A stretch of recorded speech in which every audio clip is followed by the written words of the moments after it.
right. Hello, everyone. It is Michelle here. Good evening on this Friday night. And here, coming from the hospital, is ta-da! Juice boxes and all. Tigris. I am here. I'm at St. Luke's Hospital. I'm in a nice little private apartment room, minus the kitchen sink and fridge. But hey, it's all gravy. Really? Yeah. Gosh. It's all gravy. And I even have a nice view, too. I just want to look out my window, which I'm not going to because I have to get up and take my IV thingy with me. I have like a pond out there, a nice little, what do you call it? Fountain. So, yeah. Wow. Pretty good. My goodness. But for our readers and our listeners, how are you feeling? Actually, I am feeling really good right now. My stomach is a little sore, but I'm not nauseous. I'm not in any pain. Thank you, Norco. Woo! I'm pretty good. My voice is a little bit scratchy, but that's because of the anesthesia. But it's wearing off very, very well now. Good. Glad to hear. Glad you're feeling better. Thank you. Oh, you're welcome. So how am I this evening? I'm alright. It's been a crazy week though. Crazy week. But we wanted to give everyone an update, and we are kind of doing this special little podcast for a couple of reasons. And the first one is we are celebrating Bonded in Shadows, which is my lovely co-host Tigris's new novella release. That's coming out on Tuesday. So it's coming out on Tuesday. I'm super excited. The reviews that I've gotten back from some of the blog tours and some of the people who were nice enough to review the book have been awesome. So I'm super excited about that. And I'm just happy that there's people out there that are invested in these characters. That is so great. Now, for readers who aren't familiar with the Shadow Unit, tell us a little bit about the series that you write, T. So, the Shadow Unit series, it's, I guess, kind of like a special ops / police, because what they are, they're immortals, and they police their own kind, protecting them, or not protecting them, well, they do that too, but they also basically protect the human race, make sure, no vampires go on wild blood-sucking sprees, and that the organization, the Red Hand, Red Sun, however you want to call them, don't go about creating chaos because they feel that humans are beneath them and they no longer want to hide in the shadows. They want to come out and say, hey, y'all should be worshiping us. We're the gods. That whole megalomaniac thing going on. Each unit has about 9 to 10 members in it, and they are spread worldwide. This series focuses on District L9, which is Texas and Louisiana. They usually cover a pretty good range of territories. Bonded in Shadows is a novella. It's right in between Burned in Shadows and Redeemed in Shadows, which comes out in October of this year. You'll get to get a little bit more familiar with the characters from the first and the second book.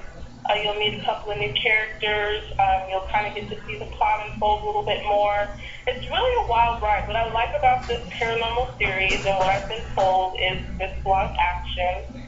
There's a lot of sex, obviously. We love sex. Yes, we do. And just the different mythical creatures that I introduced you to. I know you guys probably heard me say earlier vampiri. I don't say vampires because they're not your typical vampires. They basically start off, they're human, and then once they hit their maturation cycle is when they become these immortals that are dependent on blood. And it's not because they're going to die if they don't get it. It's more or less that they need it in order to not age because they suffer from a rare disease where their blood cells have to be replenished, otherwise they'll grow and die, but just a lot faster than your normal humans. Then there's feral, there's werewolves or lycans, we've got a phoenix, we've got some angels, some demons, shapeshifters, we've even got deathwalkers, which a lot of the readers have attributed to zombies, and in a way they're kind of like zombies, but they don't look what's the word? They don't look like you're The Walking Dead where they're like faces are falling off and stuff, you know. Gotcha. You're standing next to a death walker and have no idea until it turns around and bites you in the ass, so to speak. Oh, gotcha. Did I over-describe that? No, I got what you were saying. So they're not even like the walkers like in like Game of Thrones? No, they're not even like Death Walkers in the Game of Thrones. The Death Walkers in the Game of Thrones are like people, right? Yeah, they're people that they kind of have. Of course, they're white walkers, but they kind of have the skeletal features. But they're unlike like the Walking Dead walkers. Sometimes their skin is kind of like falling off or what have you, but it's frozen because of the snow because they're in winter. So. Right. My Death Walkers can look like a baker. They can look like a nurse.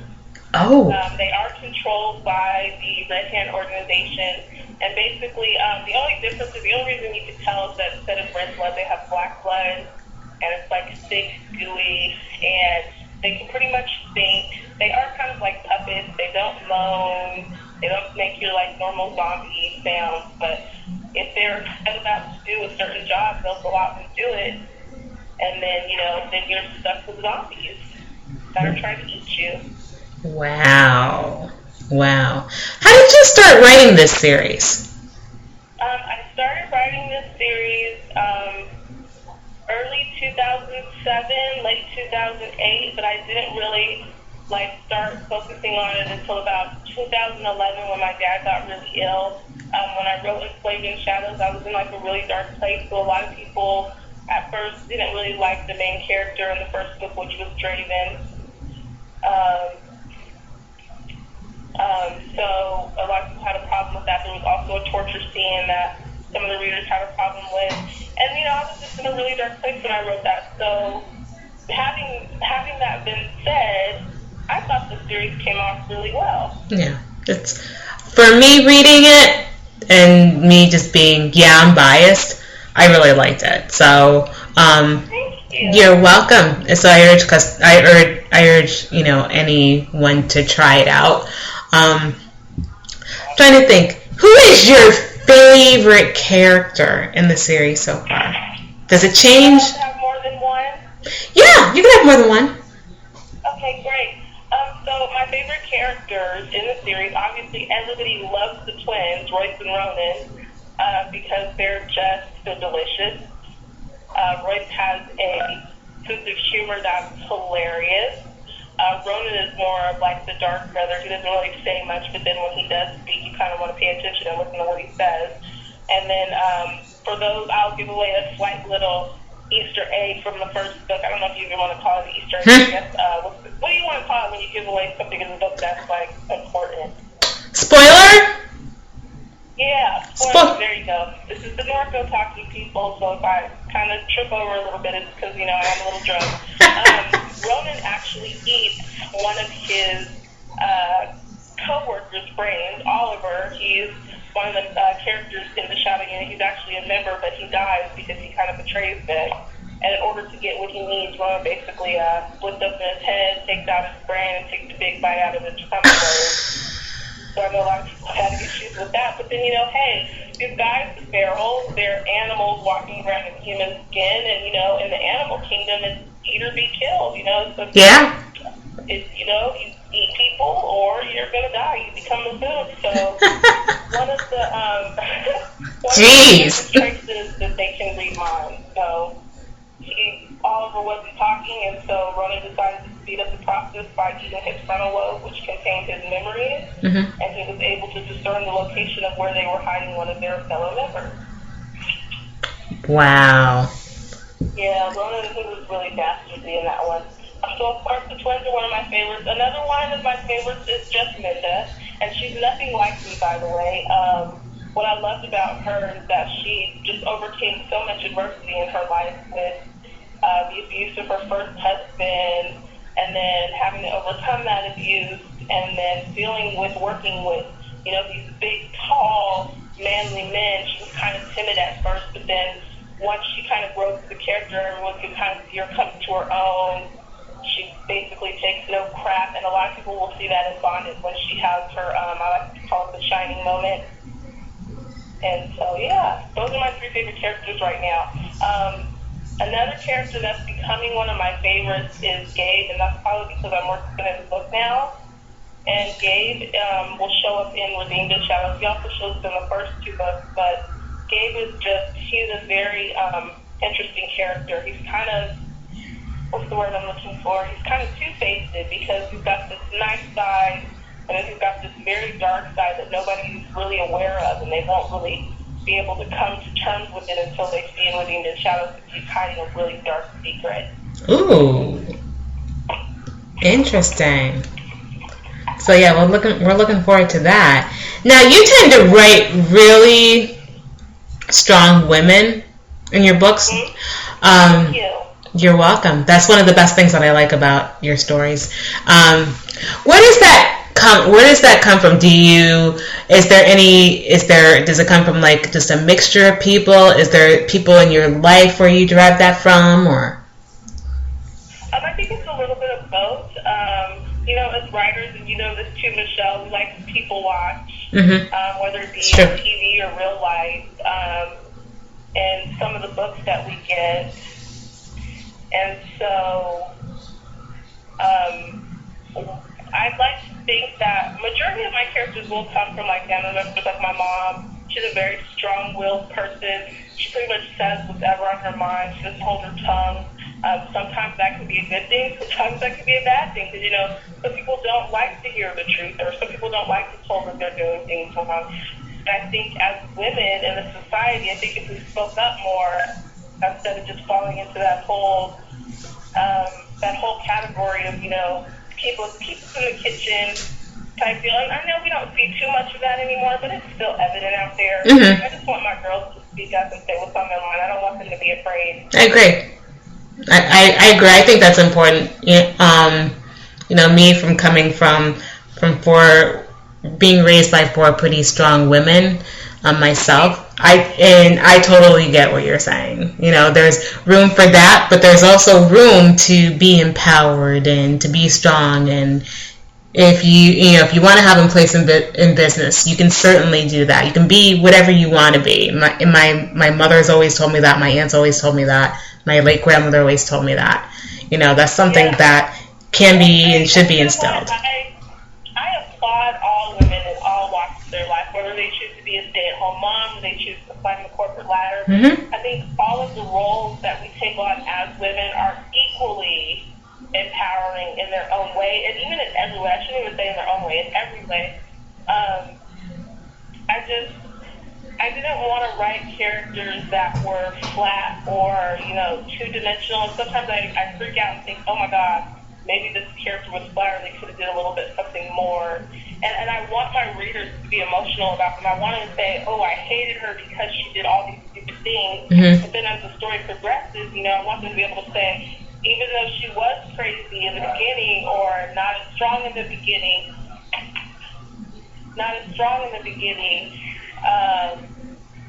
that they grew as a character. So I try to start off flat and then kind of just evolve them. I don't know if that makes sense. Yeah, I see what you're saying. You want them to grow because as people grow as they, as you see whatever story arc that you're writing or that you're reading or even watching on TV or just in life itself. People grow and they evolve and they learn from mistakes and then they move on from them. So I get that. One of the things, like when I was reading Crave, that's one of the things that I really admired about Harper. Like, there was never a moment where I wanted to smack Harper, but there were some decisions that I was like, really, Harper? But then at the end, as you got towards the end of the story, you understood why she made the choices that she made, or why she accepted the way that Kaz was acting at a particular moment. Right.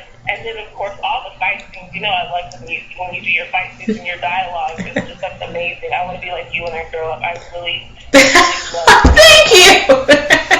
We were talking about Bonnie when we get on Craig. But we also, both of us, have another upcoming release for both of us. We have Red Hot Boom coming out. Oh, yes, we do. We do, and there is Tigris will like. I have action in this too. I'll share a little bit about what I'm doing. I'm still in editing phases. Yes, those girls are going to kill me, but yes, I'm still in editing phases on my story. It's called Knocked Out, and it's the first time I've done an MMA any kind of sport themed story. And basically, my story. All the stories, by the way, they go around they center around the 4th of July. My story centers on a graduate student named her. Yes. Oh, it's okay. Go ahead and finish. That's okay. My story. I know you were talking. My story centers on a graduate. Fresh out of graduate school. Her name is Haley Monroe, and she just gets cast out of nowhere to be the associate producer and this host of this reality series by her boss called The Next Great Hope. So she and this former teacher named Tucker Gray, this former heavyweight champion Tucker Gray, are looking at 4 to 6 hopefuls while they compete in just different things, and you follow them along and their journey and how they get there. But actually, because this is a novella, I couldn't focus on the other 4 like I wanted to. And how it's actually the climax of it is the winner will fight on the 4th of July in an exhibition tournament with the current MMA heavyweight champion, Jackson Briggs. And it centers on the main character who comes out of nowhere and out of a 5-year absence, and his name is Evan Bates. And Evan is just amazing. He is strong. He has some personal struggles, and not so much a secret per se, but you see why he does some of the things that he does. And I think that I can say for you, Tigris, or any parent, and I'm not a parent, but after seeing a lot of my friends and family, what they go through on a daily basis with kids, you understand why Evan does some of the things that he does, because it's for his child. And Haley is a huge part of that. So we're gonna see that whole thing progress, and their sparks fly, and that is Knocked Out pretty much. So tell me, on the Knocked Out portion, like if you had to say which city did you faction head after MMA fighter? Yes. I was studying a whole batch of MMA fights. In fact, I was looking at stuff as early as 2 days ago. And I was looking at stuff the other night. I was looking at, in fact, Luke Rockhold. He's amazing, and I was looking at, he had a match over the weekend, and I was looking at a lot of his stuff. But then it becomes like a mismatch of just different faces that I see. One of the things I have talked about in the past, when I look at people, when I tend to write, I see images of people. And then sometimes I'll see, like, whether if it's an athlete or what. And Luke was definitely one person that, when I was researching, the story 2 years ago, it's actually meant to be a longer piece, and I think I will probably do it as a longer piece. But I actually looked at a lot of Luke Rockhold's stuff. When there was, how, I'm trying to think offhand, so sorry for the umming. But, when Showtime had Strikeforce, remember Strikeforce? And Strikeforce was bought by UFC, I don't know if it was about a year ago or a little over a year ago or close to a year ago. But Luke Rockhold was a part of Strikeforce. So one night I was looking at TV and late at night, and Strikeforce was on, and sure enough, Luke Rockhold was on. And he's really, if anyone has ever seen Luke Rockhold and knows what I'm talking about, yeah, shout out to Luke. He is handsome as the devil, but he also is he's really a good athlete. So he has a mixture of charisma. He has really good talent. His striking ability is fantastic. So he can get the job done. So, so in terms of that, that's who I patterned athletic-wise. That's who I was looking at for that. But then, for some reason, and I think I told you this the other day. I said, I don't know about you, but I said, I was looking at Jason Momoa, and on Sunday, I was looking at I was catching up on the Red Road, and Jason Momoa is just not to mention is he not only fantastic looking, but he's a fantastic athlete. I ended up looking at Bullet in the Head. I ended up going online and looking up all this stuff on Jason the other day and looking at his workout regimen, and he did a lot of MMA, if you could believe it, like a lot of boxing, a lot of striking. And when he was doing Bullet in the Head, he did a lot of that. So it almost pretty much metamorphosized, the two together. So I'm thinking if there was every man that has the sensitivity, and one of the things I do too is I look at interviews of like whether it's an actor or an actress or like a Luke. I was looking at a ton of interviews, and one of the things that I loved about Jason that I think is so endearing about him is how he talked about his wife, Lisa Bonet. It was the most, for a big guy, big hulking guy, and his voice got really soft, and just how much he loved his wife and his children. Like he recently got a tattoo of his kids drawing, like they drew his name, or they drew something. It was like their first thing that they drew, and he got it tattooed on his chest recently. So it just goes to show you how much love he's got for his family. Like, of course, if anything, his family comes first, above anything. And he just spoke so lovingly about Lisa, and I just thought, I don't know, I just got really touched by that. Anytime that you hear a man just talk about his woman, I just think, I don't know, it's just amazing to me. So, to me, he epitomizes Evan, the sensitivity, the strength, not only physical strength, but inner strength, to also physicality, he can get the job done. Right. I think that's really important. Like, it used to bother me when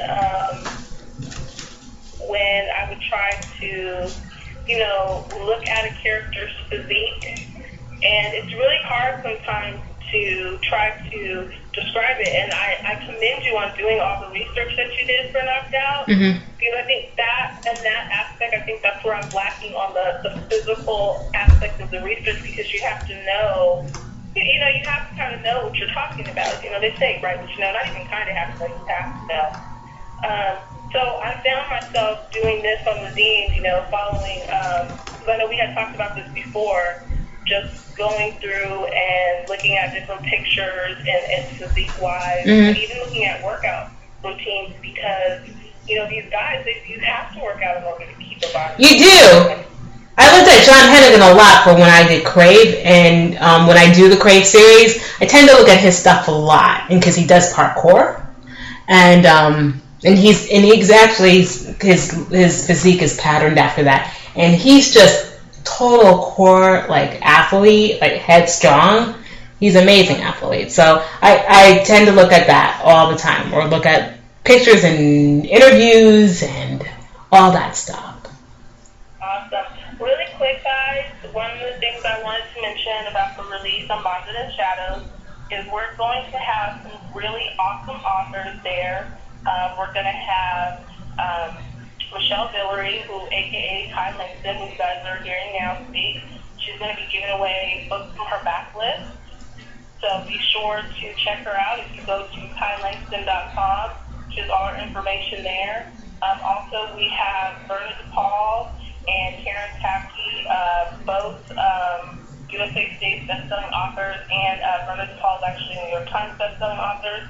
They'll both be stopping by. We have Jody Redford, Alexandra O'Hurley, Desiree Holt, Graylin Ray Fox, Cassandra Carr, Let me make sure I'm not leaving anybody. Kristen Lovell, she'll also be giving away signed print copies of two times the here goes with my medicine. She'll be giving away 2 printed copies. Alexandra O'Hurley will be giving out sacking and quarterback. If you want to know where all this is taking place, you just have to go to www.facebook.com/Tigris Eden Author, and then you'll see the event there. What's really cool is Michelle and I will be doing another live post for about the first half hour of the show. So it may be live or it may be a podcast. We haven't really figured out the logistics yet. We're still working on everything. But if it is going to be live, Michelle will post the number for everybody who wants to brave the waters and call in and talk to us. Same for any of the authors that will be there. I don't know if they're going to be willing to brave the waters and dial in and kind of talk to their fans. Cassandra Carr also will have a series coming out that same day as Bonding, which is the payment series. So you definitely want to get into that. I think this is one of her dark erotic contemporaries. And I think so. Looking at the covers alone, it looks super hot, and it's a box set. So definitely watch out for that. And then, of course, I'll be revealing the cover to A Slow Burn, which is part of the Red Hot Boom series that I'm doing with amazing authors. Again, there's how many authors are there with us? Excuse me. Is there 15 or 13? 15, 13. Hold on, let me see if I can find the list, because I know. Yeah, you need to talk about A Slow Burn too. I was going on about Knocked Out because I'm so excited about it, but I'm excited about it too. I want to read it. I really like MMA. I'm not like a serious fan like some people out there. I'm not either. But I do like it. But I like any kind of like contact, like boxing and football, and I like wrestling. So it's pro wrestling. So any kind of contact like that, it's all good to me. So. Yeah. What's funny is, are you gonna be watching the Mayweather and who is that that's fighting? No, I'm not gonna watch that. You know what? I'll probably get it after, like the week after. Mayweather versus who is he fighting? I know he's fighting this weekend. Here. Is it tomorrow? I think it's tomorrow. Yeah. Yeah, Saturday. I would love to see that fight, but like I said, I'll probably wait till the week after, like you are. Mm-hmm. There's a lot of cheese to be spread for a fight that may not even last. That's why I never get. I used to get the fights, but then after, like usually the build up to the card, you're waiting, and then 2 rounds into it, it's over. And I'm like, you spent all this money for all this, you might as well just wait, and then at least a week later, you can see the different matches broken down, segment by segment, and then you don't have to worry about that. So. Right. I'm trying to find the people that are going to be in Red Hot Boom. I don't want to not say that. Oh, I can probably pull it up really quick, everybody. But the books will be they all will be released June 1st. And they all have a 4th of July theme. And I am pulling up all of the authors here for everyone. And we're going to have some of them on also for future Writing Divas. I know Kristen Lovell. We have Kristen Lovell who will be joining us too later on in the fall, I do believe. But we have Randy Alexander, Cassandra Carr, Maury Carr. We have Shia LaColte. Of course, Tigris Eden, Renee Folsom, Desiree Holt, Sable Hunter, Ryan O'Leary. We have myself, Ty Langston, aka Michele Villery, Kristen Lovell, Alexandra O'Hurley, Michelle Prince, Graylin Rain, Jody Redford, and the lovely Kat Shield. Yeah. And it's been great working with all these ladies. I've never had the last time we worked together was Red Hot Valentine, and I'm so glad that we have Tigris aboard on this because now she's knowing what I'm knowing about them. They're so funny. They're great ladies to work with and bounce ideas off of, and we're having such a great time doing this. So. Yes, and another thing too, Red Hot Boom authors have. We are actually participating in Brenda Novak's annual auction that she does every year. We're giving away Kindle Paperwhite. I'll post the link on the event site on Tuesday, so you guys will be able to see that if you guys want to go and bid. It's for a good cause. Brenda does this every year. Yes. It's a wonderful charitable event. So definitely want to come out for that. Is there anything else you want to say, Michelle? Because I know we've gone over our 30 minutes. Actually, we're almost at the 30-minute mark. We're just a little over the 30-minute mark. One other thing, we are doing cover reveals for Red Hot and Boom. So we encourage everyone to go to the Facebook page for Red Hot. It's Facebook, www.facebook.com/Red Hot and Boom Books. So if you go there, pretty much every day, you will see, and we'll post this also, every day you'll see a new author post her cover for her book, for her Red Hot and Boom book. The first one who debuted her cover today was Mary Carr, and her story is called Sparks Fly, and I'm looking forward to that. The cover is fabulous. So that's pretty much everything that we have. If you, we'll post everything on the Writing Divas. We'll post everything in the event page. We want everyone to have a great night, and we will talk to everyone soon. Yes, thank you so much for putting up with my drug-induced case. We're podcasting this, right, Michelle? Yes, we're podcasting this. Yep. So as soon as she gets this up and going, we'll go ahead and get it posted to the site and on Facebook so you can listen to the podcast. For the authors that are attending the Bonded in Shadows release, I will go ahead this evening and post up the tentative schedule. It may change a little bit, but not by much. She'll know when authors are coming on to the event, so if there's a special author you want to see, you can show up when they're there and get your chance at having an awesome giveaway. Thanks guys so much. Good night, everyone. Take care. All right, bye-bye. Bye-bye.